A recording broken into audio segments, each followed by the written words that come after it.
Welcome in, everybody. It is me, Ian Fritts. We have my predictions for the rest of the NBA season 1 through 15 in the East, 1 through 15 in the West. Who gets the 1 seed? Who's going to have overall home court advantage for the entirety of the NBA playoffs, which are just 2.5 months away with a little bit less than half the season to go. Welcome in, everybody. If you are new here, subscribe right below and leave a comment. I will respond to you.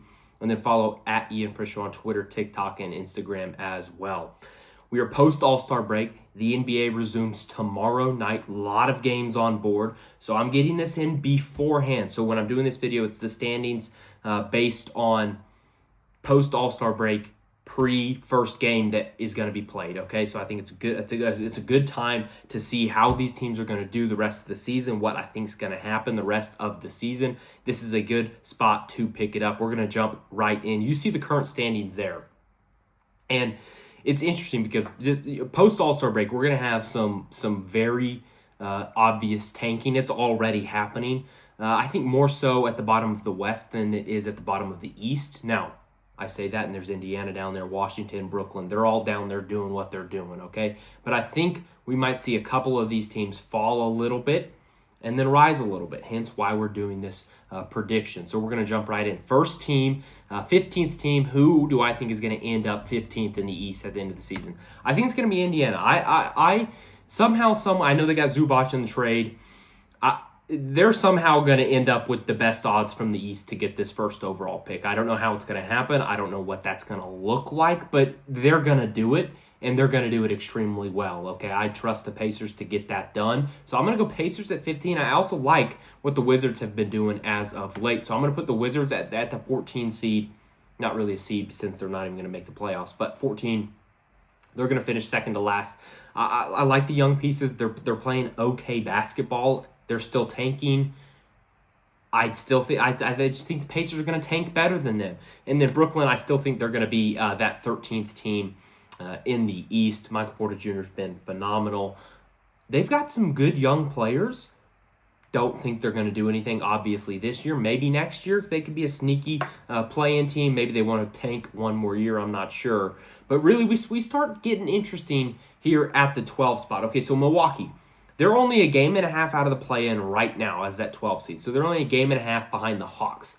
But I think what they did at the trade deadline, getting what's-his-face from Brooklyn, blanking on the name, and they signed him because Brooklyn released him. I'm blanking on his name, but everybody knows who I'm talking about. And then getting Jang in a trade from Oklahoma City, not really from Oklahoma City, I believe it was from Charlotte, whoever it was from. They get Jang. And those two guys have been awesome for them in those few games before the All-Star break. Does that launch the Bucks up into the play-in? Do we get Giannis back a little bit? And he's like, hey, I can play with these guys. I think that's going to be where we're going to get for the Milwaukee Bucks. So they're not going to be my 12 spot. I think the Chicago Bulls are going to be down there at 12. They have 7,000 guards, only guards. It's guard only, no bigs, guard only team, which I think is fascinating. I love it. Let's only do that from now on. If we're the NBA, you have to have. Yeah, you can have your team that's guard only. You can have your team that's only bigs. I would be fascinated to see who would win. I think only bigs wins, but at the same time, I'm not sure. Does a team of only bigs beat a team of only guards? That would be fascinating to find out. But the Bulls, they stink. I think they're going to try and tank. I don't think they're going to try and play for the play-in, although Josh Giddey makes it seem like maybe they do. I don't know. But I'm going to put them at 12 for now. They could easily make the play-in. At number 11, I'm going to go with the Atlanta Hawks. Again, another team that is in the play-in right now. They could make the play-in again. I just feel like, again, those Milwaukee Bucks. I feel like those Milwaukee Bucks are going to sneak their way into this thing. So I'm going to put Milwaukee at 10. I have them jumping Atlanta and Chicago. And those top 9 teams in the current standings, Charlotte, Miami, Orlando, Philadelphia, Toronto, within that top 4. I believe all of those teams are going to make the playoffs. So I have to nudge out either Atlanta or Chicago to get Milwaukee in there, and I think that's going to happen. So at that 9 spot, do I keep Charlotte there or do I drop somebody else there? Charlotte's been maybe the hottest team in the NBA as of late.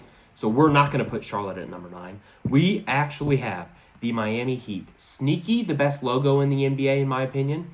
I was looking at it earlier today. It is phenomenal. I love looking at it. It's a classic, too, okay? We're going to have Miami drop to number 9. I don't love them as a basketball team. I still think they're going to make the play-in, so I don't have them slipping behind Atlanta or Chicago. All that could happen. They're only 3 games above Atlanta. They're 5.5 above Chicago, 4.5 above Chicago. So maybe not as doable, but they could slip out. I still think Milwaukee makes it. Milwaukee could end up passing Miami, but they're 4.5 behind right now. It's maybe seems a little insurmountable. Not entirely sure. And then at number 8, again, I just told you how much I like Charlotte. I'm going to put the Orlando Magic as the 8th seed. Do I love them as the 8th seed? Do I think that's actually where they're going to end up? Yes, I do, because that's where I'm predicting it. But they could easily get up, I think, to the 5 seed, okay? So they're only 3 games behind Toronto right now. But, again, they're only 3 games above Charlotte right now. And if we're taking the way they're playing basketball right now, or pre-All-Star break, again, heading into post-All-Star break basketball, I'm going to take the way the Charlotte Hornets were playing basketball. So I'm going to jump them all the way up past Orlando. And in fact, we're going to put the 76ers at number 7. Look, again, the Sixers are, and we're going to throw Charlotte up there. I think Charlotte gets all the way to the 6th seed, ladies and gentlemen. I think the Charlotte Hornets escape the play-in with this young talent. They have shooting every which way. They have point guards every which way. I love this Charlotte Hornets team. Now, LaMelo Ball, as of recording this, he got into a car accident like 30 minutes ago. So hopefully he's okay, because we need him to be healthy for the Charlotte Hornets team to get all the way up to that 6th seed. Some may disagree with that. It's not a disagreement. You're wrong. They need LaMelo Ball to get all the way to that 6th seed. So I have Philadelphia slipping behind them. Look, they're 4.5 games behind. Charlotte is of the 76ers. I love Tyrese Maxey. I love him. When Joel Embiid is healthy, I love Joel Embiid. Okay. I think what the Charlotte Hornets are doing is legitimately the greatest thing in the NBA right now. I think it's that real, and I think it's that hot. I'm going Charlotte all the way, vaulting from 9 to 6. At number 5, we're going to keep the Toronto Raptors there. Now, I just think Charlotte can't pass them. I think they may slip a little bit. I think that 5 to 7 is solidified. Toronto may slip, 76ers may jump up, but I think Charlotte does get in that 5 to 6 range. So we'll have Toronto at number 5. And then number 4, I'm going to drop the New York Knicks to number 4. I just think Cleveland's going to end up passing them. Do I like the Knicks? Every time I watch them play basketball, I think, wow, this could be a team that could go all the way, and maybe I just catch them on good nights. Because then I see some of their scores, a game that I don't have a chance to watch, and I think, what is this? How did that happen? That's the Knicks, but they're still, I think, going to be a 4 seed. I'm going to have Boston dropping to that 3 spot. Do I love it? No, but I just think Cleveland is going to end up passing them. I don't think Cleveland can get all the way to Detroit. They're 7 games behind Detroit, only a game and a half behind Boston, and I think James Harden and Donovan Mitchell get them to that 2 spot. Evan Mobley coming back. Give me Cleveland at number 2, and then obviously Detroit's going to be the number 1 seed. I think Detroit's going to end up with the best record in. Get it out, Ian. Stutter. Okay. What's that? That movie, the movie with the stutterer, is it Adam Sandler? Is it? It's not Billy Madison, is it? I can't remember. Whatever it is, that's what I just did. Detroit's going to have home court advantage for the entirety of the playoffs. I think they end with the best record in the NBA. They're awesome. Do they win it all? Probably not, but they will be the 1 seed in the East. Heading to the West, ladies and gentlemen, going to take a sip here from the mug. If you want one of these, let me know. I will get you one. One thing I did notice, just having all the logos side by side, everything's circular. It is a basketball, it is a round sport, but pretty much all the, even the Kings, I would say, is a circular logo. The Mavs, the Grizzlies, the Clippers, the Blazers, to an extent, is circular. Golden State, the Rockets, the Lakers, the Timberwolves, not the Rockets, the Suns, and the Nuggets up there. Those are all circular logos. What was that? 1, 2, 3, 4, 5, 6, 7, 8, 9, 10 of the 15 logos are circles in my mind. That's interesting. What was it for the East over there? How many circles did we have? We have 1, 2, 3, 4, 5. I'm going to count the Heat as a circle. 6, 7, 8, 9, 10, 11 of the 15. So I don't know what the trend is there in the NBA, but circle logos are king in the NBA. Okay, back to the scheduled programming of right now. So the West, I think those bottom 5 teams, I think, could end up tanking. Okay, but maybe not. Maybe it's the bottom 6 teams are going to end up tanking. I'm just not so sure. I'm just not, the West is weirding me out. But Sacramento's going to end up at the bottom. They stink. They got a 3-game tanking lead on the Pelicans, so I think they end up at the 15 spot. The Pelicans, I think, are going to stay down there at 14. They have a 3-game lead on the Jazz. But the Jazz, again, the Jazz have some good players, but they always just bench them anytime they need to win a basketball game. So the Jazz are going to be 13. And the Mavs, this was one that hurt me a little bit. I think the Mavs are going to stay at that 12 spot, and then the Clippers, I think, are going to drop to 11, actually. But Kawhi Leonard, he could carry them to probably like an 8 or 9 seed, to be honest, because they're only 2.5 games behind Golden State right now, and they're tied with the Blazers. But I think they end up dropping. I think the Grizzlies pass them. So those bottom 6 teams, I think, stay the bottom 6 teams. Kind of similar to the East over there. But the Mavs,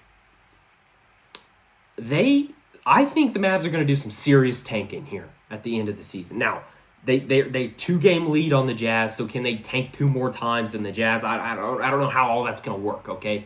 But I would not shock me to see the Mavs in the bottom 3 of this standings to pair one of those top 4 guys in this upcoming NBA draft with Cooper Flag, Kyrie Irving next season. They're going to be phenomenal next season. Watch out for the Mavs next year.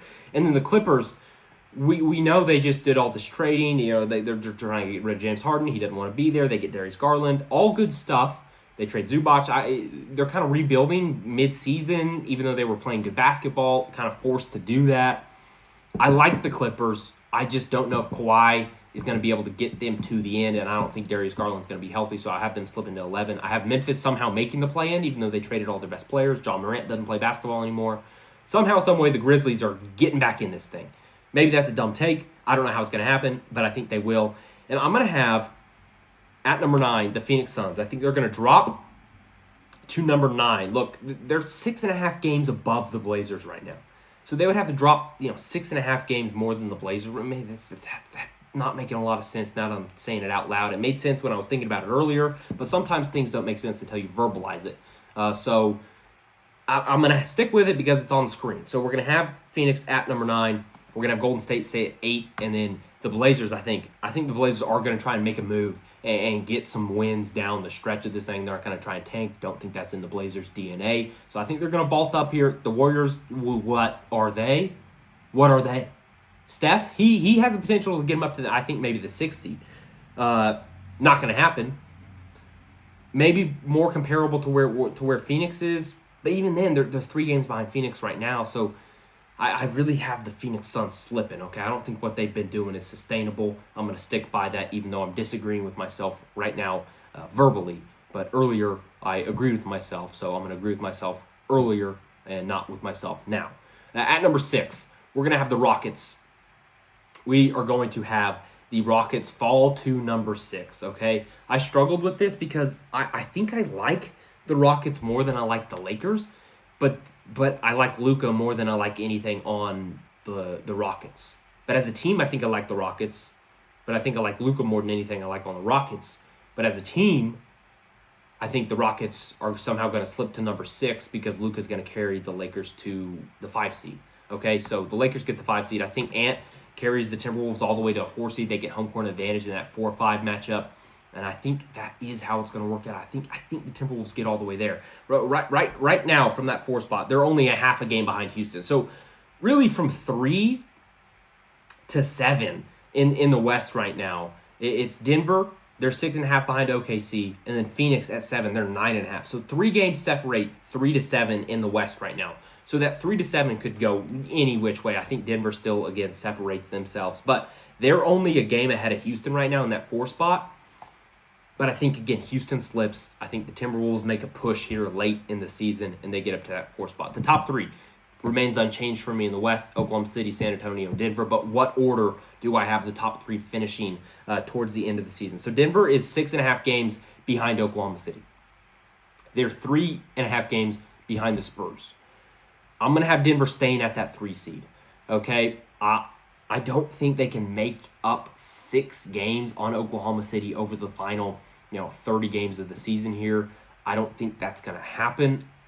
Maybe it can, maybe it can't. I'm going to have them staying at the 3 seed. What more likely for them is dropping to like a 5 seed than it is getting the 1 seed. So I'm going to have them at number 3.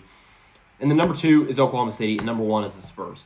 I think I'm worried about the Oklahoma City Thunder. Hand up, I'm worried. As a fan of the Oklahoma City Thunder, I am worried some people don't want to go there. I'm there. I'm worried, and I think San Antonio is going to overtake us these last 25 games of the season. They already have the head-to-head 4-1 against us in the regular season. So I think Oklahoma City slips to that 2 spot, which is worst-case scenario for Oklahoma City.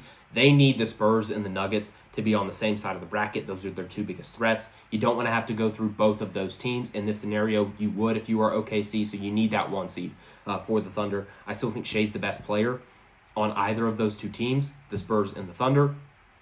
But I think the Spurs are just a better basketball team right now. And I think they make up ground. They get past the Oklahoma City Thunder, and they have the best record in the West to finish as the 1 seed for the final part of the season. Thank you so much for tuning in, ladies and gentlemen. If you are new here, again, subscribe down below and then follow at Ian Fritts Show on Twitter, TikTok, and Instagram. I love you guys. Bye. This is going to run it all the way back. Auburn's going to win the football game. Auburn's going to win the football game. He ran the... Whoa, he has trouble with the snap, and the ball is free.